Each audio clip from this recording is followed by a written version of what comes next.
గత 5 ఏళ్లు దుర్మార్గుడు జగన్ పాలనలో అధికార యంత్రాంగం పూర్తిగా నిర్వీర్యం అయిపోయింది. సీఎం చంద్రబాబు ఐఏఎస్ ఆఫీసర్ని సిఎస్ అని లేకపోతే సీనియర్ ఆఫీసర్ని పిలిపించి కోర్టు హాల్లో నిలబెట్టి నువ్వు మేము ఇచ్చిన ఆర్డర్ ఇంప్లిమెంట్ చేయలేదు కాబట్టి జైలుకు పంపించిన సందర్భాలు ఉన్నాయి. పనిష్మెంట్ జైలుకు కూడా పంపించిన సందర్భాలు ఉన్నాయి.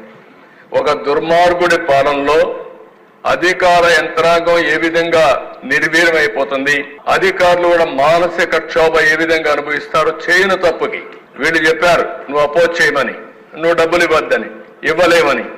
వీళ్ళు ఇవ్వలేకపోయారు. వాళ్ళు డైరెక్షన్ ఇచ్చారు, ఆ డైరెక్షన్ ఫుల్ఫిల్ చేయలేకపోయారు. అప్పుడు ఏం చేశారు కోర్టు?